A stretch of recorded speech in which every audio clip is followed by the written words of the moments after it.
ler esse texto, Gênesis 45, verso 8, e eu quero falar justamente sobre isso, sobre a gente viver esse propósito da nossa existência, esse propósito pelo qual Deus nos plantou nessa terra, mover a nossa vida sobre essa ótica, sobre essa mentalidade, sobre essa consciência, para que a gente venha viver vida, aquela vida que Jesus nos prometeu, vida e vida com abundância. Se eu vivo fora dessa esfera, alguma coisa está errada, porque o que Jesus tem para nós é vida e vida com abundância, é viver os propósitos dele. Então, Gênesis 45, vou ler aqui, verso 5 ao verso 8, que diz assim: Agora, pois, não vos entristeçais, nem vos irriteis contra vós mesmos por me haverdes vendido para aqui, porque para conservação da vida Deus me enviou adiante de vós. José falando para os irmãos, porque já houve 2 anos de fome na terra e ainda restam 5 anos em que não haverá lavoura nem colheita. Deus me enviou adiante de vós para conservar a vossa sucessão na terra e para vos preservar a vida por um grande livramento. Verso 8 e último: Assim não fostes vós que me enviaste para cá, e sim Deus. Vamos ler essa parte juntos? Vamos lá? Assim não fostes vós que me enviastes para cá, mas sim Deus, que me pôs por pai de Faraó e senhor de toda a sua casa e como governador de toda a terra do Egito. Pai, muito obrigado pela tua palavra. Deus, continue falando, ó Deus, ao nosso coração, direcionando os nossos passos, alinhando, ó Deus, a nossa vida, para vivermos de fato os propósitos que o Senhor tem para nós, ao nos plantar aonde nós fomos plantados, e viver aquilo que nós estamos vivendo, no nome de Jesus. Amém e amém. Maravilha. Então José foi esse homem que vai ser a nossa inspiração aqui nessa noite. Bom, uma vez eu até publiquei na rede social uma pergunta que eu li em algum livro, que me fez muito sentido a reflexão dele, que diz assim: quem dirige a sua vida? Ou o que dirige a sua vida? É uma resposta que a gente precisa mergulhar um pouco e tentar respondê-la da melhor forma possível. E eu quero fazer essa pergunta para que você procure responder, que você responda essa pergunta para você mesmo. O que dirige a sua vida? Por exemplo, a nossa vida sempre será dirigida por algo ou por alguém. Sempre será dirigida por algo ou por alguém. Por exemplo, quando a gente vou colocar coisas bem triviais aqui, bem simples. Quando a gente tem uma monografia para entregar e o prazo está curto. Às vezes a nossa rotina ela é conduzida, a nossa vida ali naquele período é conduzida por aquele prazo, por um prazo curto que nós temos. A gente reorganiza a agenda, sim ou não, gente? A gente ajusta os afazeres porque a gente precisa resolver aquilo ali. Então, às vezes, a nossa vida é conduzida por um prazo, né, em certos momentos. Às vezes, por um fato que acontece, por exemplo, alguém da família ficou enfermidade internada, a gente tem que mudar talvez toda a rotina. E ali a nossa vida durante dias, ou talvez semanas ou meses, é conduzida por aquilo. Então, a nossa vida sempre, a nossa agenda, a nossa vida, ela é sempre conduzida por algo ou por alguém. Mas trazendo isso de forma um pouco mais, se eu posso assim dizer, profunda, eu quero te dar algumas coisas que normalmente dirigem a vida das pessoas. Algumas pessoas, elas têm a vida dirigida pela culpa. São pessoas que são manipuladas pelas lembranças negativas do passado. Algo, por exemplo, que ela vivenciou no passado, talvez um fracasso, uma frustração na vida emocional, um fracasso, uma frustração talvez na vida profissional, na vida estudantil, e até hoje isso de alguma forma, mesmo que inconsciente, é o que governa a sua vida. Por exemplo, ela fracassou no namoro, ela fracassou, não teve talvez um noivado que acabou de forma muito triste, muito decepcionante. Ela não acredita mais em família. Ela começa até mesmo um relacionamento, mas de algum momento ela termina. Porque ela acha que também vai acontecer aquilo. Isso são processos que às vezes acontecem de forma muito inconsciente.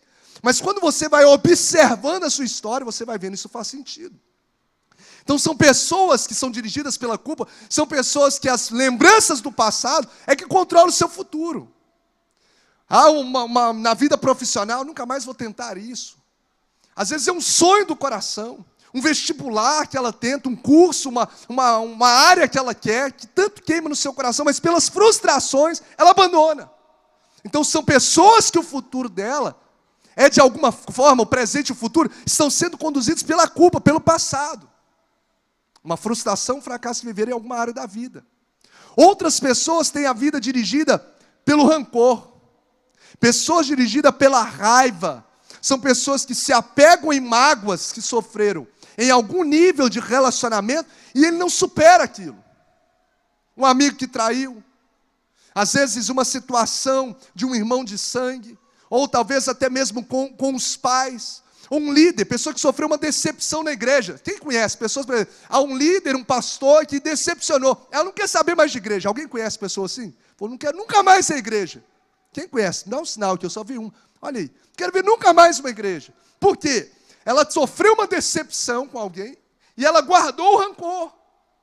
E a vida dela, ela não serve mais, ela não serve no ato de se envolver no reino, ela não congrega mais. A vida dela é conduzida pelo rancor. Está fazendo sentido, gente? Sim ou não? O que dirige a nossa vida? Então, pessoas são dirigidas, às vezes, pela culpa, outras são dirigidas pelo rancor, feridas do passado. Muitas pessoas têm a sua vida dirigida pelo medo. Por medo de certas coisas, muitas pessoas deixam de viver algo na vida dela. Por exemplo, pessoa que tiver talvez medo, eu conheci uma senhora que tinha medo de viajar de avião. A filha dela morava em uma outra nação, ela não conseguia às vezes ir ver a filha porque tinha medo de entrar no avião. Olha para você ver. Então o medo, como a gente estava até conversando hoje, o medo paralisa as pessoas. Medo de casar, porque não teve referência de casamento dos pais, não quero casar. O medo de dar errado também com ele. Então muitas pessoas não vivem de forma significativa e não vivem o propósito de Deus, porque a vida dela está sendo conduzida pelo medo, que está lhe impedindo de avançar, de romper, de viver novos projetos. Uma outra coisa que se dirige à vida de muita gente é o materialismo. Muitas pessoas, e já começa a pegar direto ali na juventude principalmente, e vai só aprofundando no decorrer da vida. Muitas pessoas têm a vida dirigida pelo materialismo. Os objetivos dela estão totalmente voltados para adquirir coisas. O tempo, ela não consegue tempo com a família, ela não consegue tempo para servir. Por que ela não quer ser um voluntário? Porque não tem tempo. Por que ela não tem tempo? Porque o tempo dela está canalizado em adquirir coisas materiais, e não consegue fazer um equilíbrio. A sua vida com Deus está indo para o ralo, o seu relacionamento com a família está raso, não tem tempo para Deus, não tem tempo para a casa de Deus, não tem tempo para oração. Por quê? A vida dela está sendo conduzida pelo materialismo. Outros têm a vida conduzida pela necessidade de aprovação. Eu até tenho vontade de fazer um curso, mas o sonho do meu pai é outro. Se meu pai não é, eu vivo o sonho dele, mas não vivo o meu. Ele não consegue entender o meu sonho. Ou às vezes, o que os meus amigos vão pensar se eu fizer ingressar em tal área profissional, e aí deixa de viver. A necessidade de ser aprovado pelos outros, regido pela opinião dos outros. Então a gente precisa fazer essa pergunta: o que tem dirigido a minha vida? E aí a gente poderia aqui entrar num universo de coisas. Tem gente que a vida é dirigida pelo que a moda dita, tem gente que a vida é dirigida pelo que os amigos a condicionam a fazer. Sim ou não? O amigo é que conduz a história do cara. Se for um amigo que conduz para perto de Deus, glória a Deus. Mas talvez a maioria das vezes puxa para o lado ruim.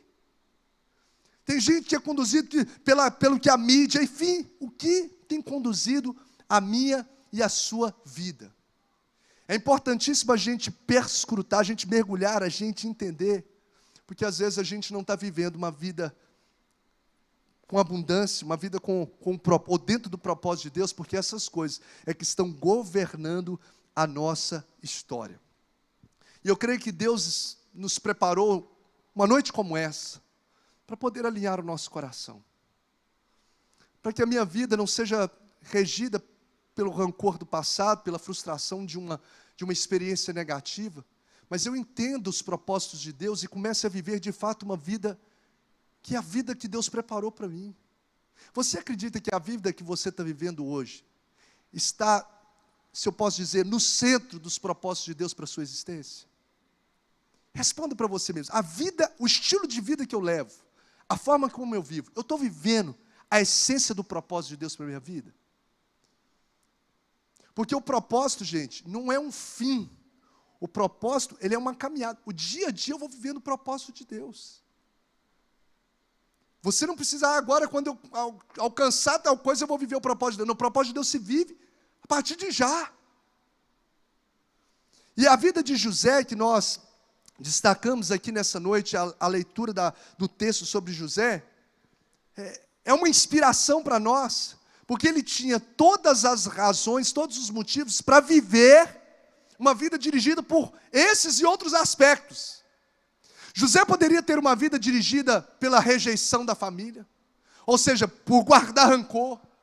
Os irmãos, você sabe, os irmãos dele lançaram uma cisterna, os irmãos dele venderam ele como um escravo. Imagina se os irmãos fazendo isso com você. 10 irmãos lá, 11 irmãos, reuniram, venderam o cara como escravo, deram um sumiço no camarada, cancelou o camarada. Que o cara poderia ter ficado com aquele negócio pro resto da vida. Olha, meus irmãos me rejeitaram. Juntou todos ali, ninguém gosta de mim. José é um camarada que nos inspira, porque isso poderia ser um motivo para impedi-lo de exercer o propósito de Deus nas fases da vida dele. E isso não impede. José poderia ser uma pessoa que tinha a vida conduzida pela rejeição, a vida conduzida pela raiva, como eu disse agora há pouco, a vida conduzida pelas injustiças dos seus líderes. Porque quando ele estava servindo lá na casa de Potifar, como mordomo, levantaram uma calúnia, o cara mandou prender ele inocente. Só que você não vê o camarada em momento nenhum preso, e nem depois de solto, falando mal do líder, ou deixando de servir o líder. Você vê que José é uma inspiração para nós, porque não importa as circunstâncias que ele viveu, nada impedia José de viver os propósitos de Deus. Nada impedia José, e José é uma inspiração para a nossa realidade aqui, num culto de jovens, porque ele tinha 17 anos quando começou esse monte de coisa acontecer na vida dele. 17 anos de idade, a rejeição, esse cancelar dos irmãos. E esse processo de 17 a 30 anos de idade, ali na sua fase de juventude, o cara injustamente é preso, fica anos e anos na prisão. Poderia ter tantos traumas na vida. Quando o faraó pediu para revelar um sonho, ele não teve dificuldade de ir lá e revelar o sonho. Ele poderia ter falado, eu vou revelar sonho para o faraó, não. Os caras que estavam presos para ele revelou um sonho e falou, lembra de mim quando você chegar lá. O cara esqueceu dele. Ele poderia falar, nunca mais vou revelar sonho, nunca mais vou falar de Deus, nunca mais vou servir, nunca mais vou ajudar ninguém. Olha quanto de decepção. Mas nada disso assume o governo da história de José. Nada disso assume o governo do coração de José. Nada disso assume a história, a direção da vida de José. Porque ele entendeu que ele nasceu para viver, como nós cantamos, para a glória de Deus. Ele nasceu para viver os propósitos de Deus. Ele nasceu para cumprir aquilo que Deus o plantou na terra para cumprir. E eu quero que você abra o seu coração e entenda isso. Você, não importa as circunstâncias, se você já viveu até agora, não deixe isso adoecer o seu coração. Não deixe isso criar muralhas para que você avance e viva os propósitos de Deus. Nada vai, eu quero declarar isso, nada vai lhe impedir de viver o propósito que Deus te plantou, aonde Ele te plantou, na família que Ele te plantou, no ambiente de trabalho onde Ele te plantou. Você está lá para transportar e para evidenciar e para transbordar essa glória de Deus. Não deixe essas coisas adoecer o seu coração. Não deixe essas coisas fazer com que o seu coração viva entre o mundo e as coisas de Deus, meu irmão. Mergulhe, não tem nada mais glorioso do que você viver para Deus. E viver para Deus não é você viver talvez como eu vivo, de forma integral na obra de Deus. Então viver para Deus é você viver a sua vida comum, mas tudo aquilo que você faz é para a glória dEle. É tudo o que eu faço, é no meu trabalho, é nos meus relacionamentos familiares, é onde eu passo. Eu quero fazer aqui, cumprindo o propósito de Deus na minha vida. Deus mostrou para José: você vai governar. O primeiro sonho que Deus deu. 2 sonhos que Deus deu para José era mostrando: os seus irmãos, sol, a lua, 11 estrelas vão se inclinar. Ou seja, José, você nasceu para governar. E ele entendeu isso na vida dele. E por as esferas, os lugares por onde ele passava, ele não deixava nada impedir com que isso se tornasse realidade vivida na sua história. Nada impedia José de viver o propósito que Deus o plantou na terra. O sonho que Deus mostrou com 17 anos para José, ele fez com que esse sonho se tornasse uma realidade em cada passo da sua vida. Primeira coisa que a gente precisa entender, a gente só encontra o nosso propósito, só vive o nosso propósito em Deus. Você não vai encontrar em nenhum outro lugar. Somente na intimidade com Ele que a sua vida vai fazer sentido, gente. Somente na vida de relacionamento com Ele. Nós estamos andando muitas vezes sem entender coisas tão triviais, mas que tem um impacto tão tremendo na nossa caminhada. Que é você viver uma vida de consagração a Deus. Quem lucra com tudo isso é a gente mesmo. Então você vai ver que José entende, ele vira essa chave, ele entende esse propósito. Eu nasci para liderar, para governar, para evidenciar esse propósito de Deus na minha vida. E por onde ele passa, em qualquer fase da vida dele, ele faz com que isso se torne uma realidade. Ele é vendido como escravo para uma nação estrangeira, chega num lugar menino, como escravo, na classe mais inferior de todas, dentro do contexto da época, mas se torna lá mordomo de Potifar. O cara que tinha um governo, só abaixo de Potifar era ele que governava tudo na casa. O cara vivendo o propósito de Deus, independente de como ele chegou. Ele é injustamente preso. O que acontece com José? Recebe as chaves da prisão, governo. Por onde José passa, você vai ver que ele faz com que esse propósito de Deus se torne uma realidade. O texto que a gente lê é o ápice, mas em cada fase da vida dele, desde quando ele recebe lá os sonhos, ele já era de destaque, vamos assim dizer, desde o início da caminhada como filho ali, Jacó. E aí você vai vendo José exercendo o propósito de Deus em todas as etapas da sua vida, todas as etapas da sua vida. Eu gostaria que você entendesse nessa noite que você não está nessa terra, você não está no lugar onde você está por acaso.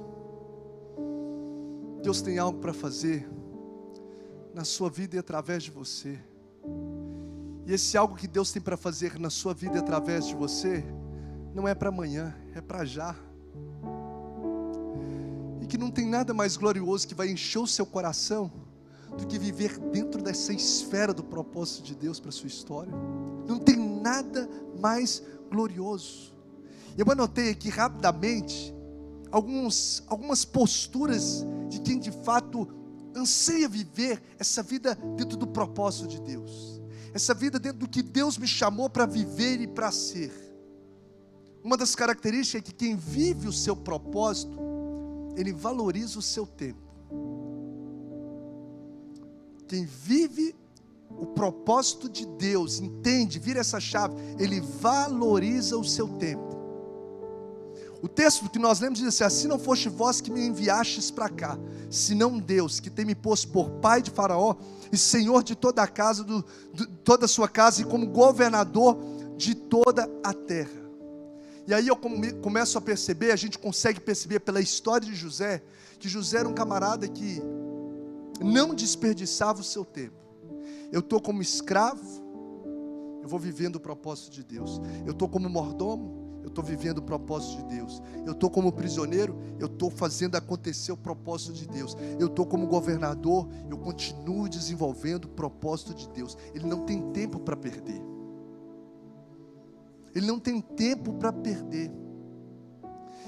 Todas essas fases, antes de chegar ao ápice, vamos assim dizer, se eu posso dizer, do propósito, todas as fases faziam parte da construção e da vivência desse propósito, dessa vontade de Deus para a sua vida. E a gente precisa perguntar para nós mesmos: será que eu tenho valorizado o meu tempo? Ou eu tenho perdido meu tempo chorando pelas decepções do passado, em lamúria, reclamando da vida, reclamando que não deu certo, reclamando que a porta não se abriu, reclamando do que os outros fizeram? Será que a gente está valorizando o tempo? Será que a gente está aplicando o tempo, aproveitando cada minuto, cada ambiente, para viver essa vida em Deus? Talvez hoje você não está aonde você gostaria de estar na vida, mas o lugar onde você está já é o lugar que Deus te plantou para você cumprir o propósito. Entenda isso. Você acha que era vontade de José estar na prisão? Injustamente? Não. Talvez você não está no lugar onde você deseja estar hoje. E pensa realmente que Deus tem algo maior para a sua vida. E glória a Deus. Mas entenda que o lugar onde você está já é o lugar. E Deus te plantou para você ir cumprindo esse propósito. Para você ir vivendo o propósito. Eu até anotei uma frase dizendo assim, ó: o propósito de Deus, guarde isso no seu coração, anote, fica à vontade. O propósito de Deus não é um alvo a se alcançar no final da vida, mas sim uma missão para se viver no dia a dia da minha história.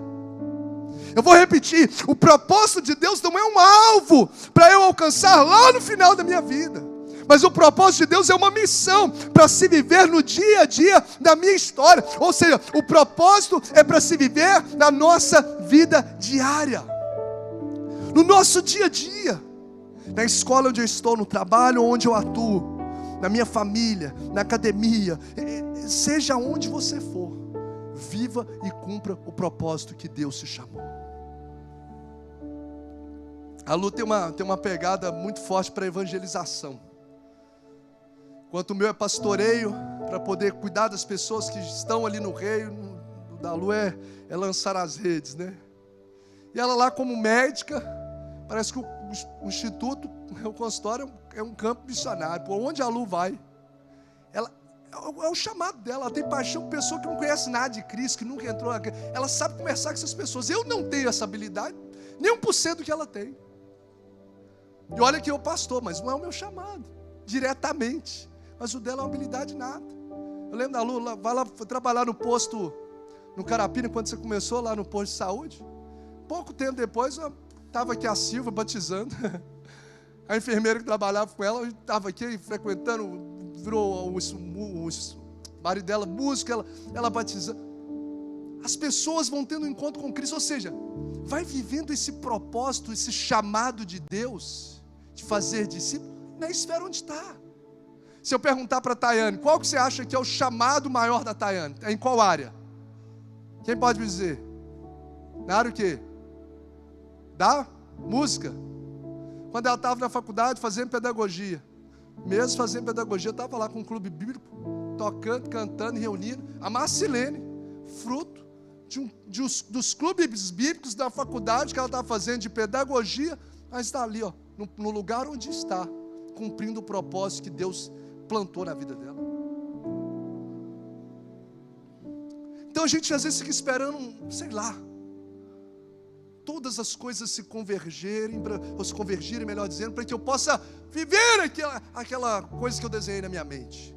Mas entenda, o propósito não é um alvo a se alcançar no final da vida, é uma missão que se vive no dia a dia da sua história.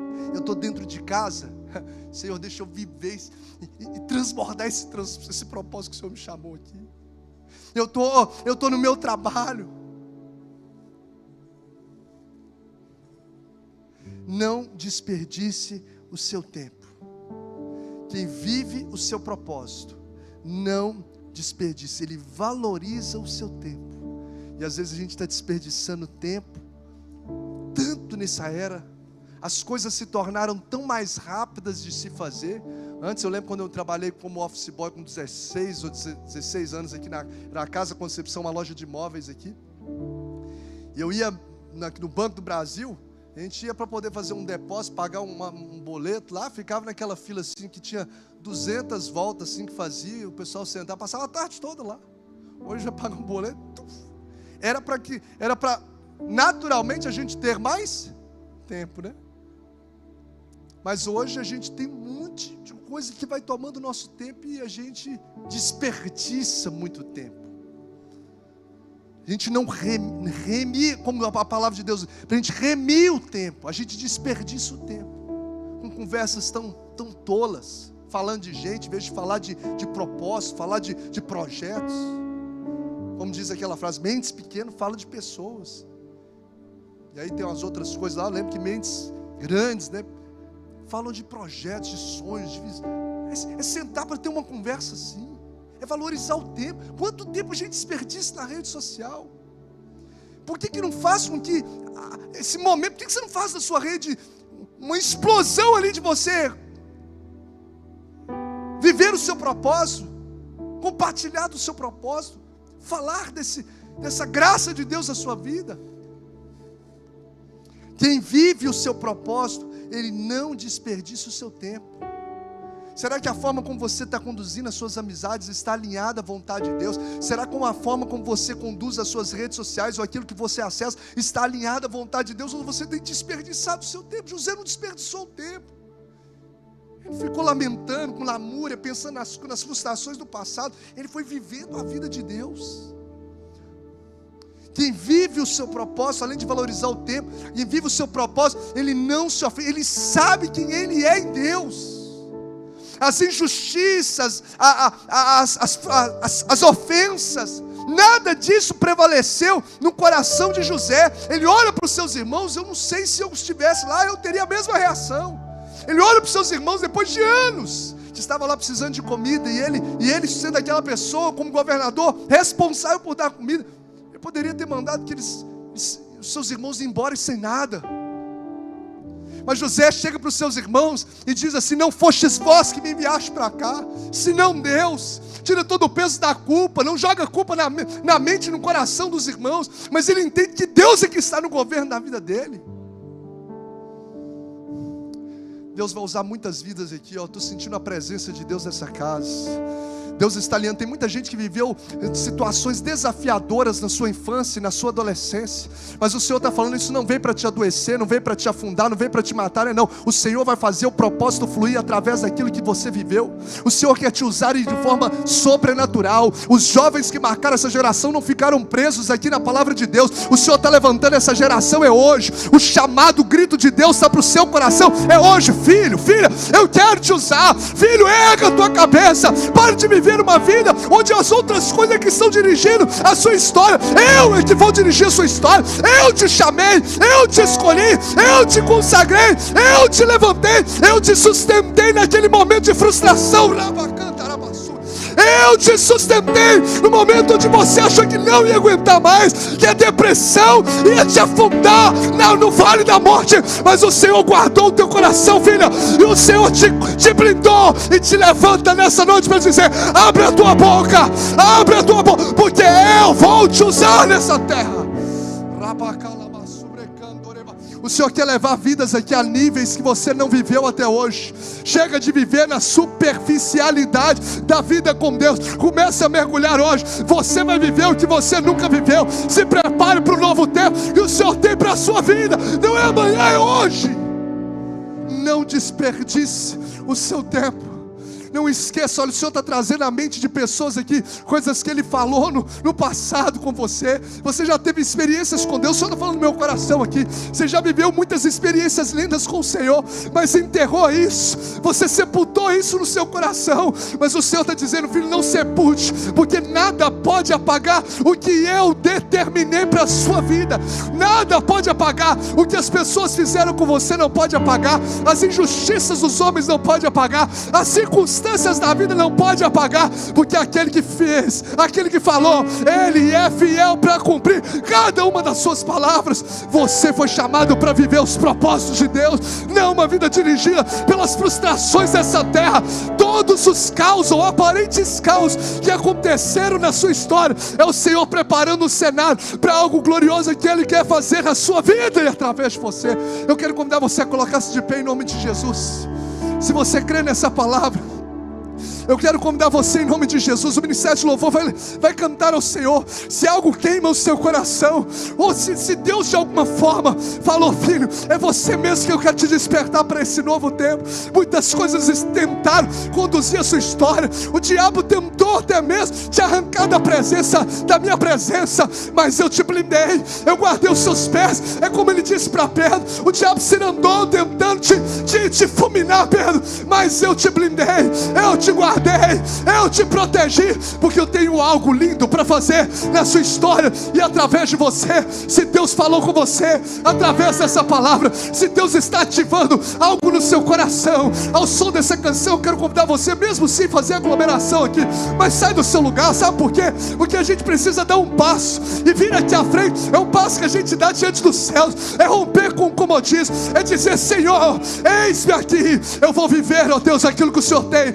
Eu não sei como, eu não tenho forças, eu não sei quando, mas é agora que eu quero dizer: eis-me aqui, usa a minha vida, cumpra o teu querer, faça o teu propósito e se prepare, porque o Deus que está aqui nessa noite, Ele vai receber a inclinação, o desejo, a sinceridade e a atitude do seu coração nessa noite. Então deixe o seu lugar. Se você está entendendo essa palavra, se você quer dizer um eis-me aqui para algo que Deus quer fazer na sua vida, eu quero convidar você a deixar o seu lugar rapidamente e a vir aqui à frente no nome de Jesus. Se você deseja dizer o eis-me aqui para algo que Deus tem para fazer na sua vida, deixe o seu lugar e venha aqui, porque o Senhor vai selar esse novo tempo sobre o seu coração. Não importa as experiências do passado, elas vão fazer parte do propósito. Você vai estar aqui nesse altar testemunhando, né? Quem sabe você vai estar na rede social testemunhando. Pessoas vão ser impactadas através da sua história. A sua história não é para ficar aí, ó, escondida como se nada tivesse acontecendo por um propósito. Não, existe um propósito, ainda que você não entenda hoje, mas entenda nesse momento: todas as coisas cooperam para o bem daqueles que amam a Deus. Se você ama a Deus, todas as coisas vão se convergir para um propósito maior. Todas as coisas vão se convergir para um propósito maior. Eu quero convidar todos vocês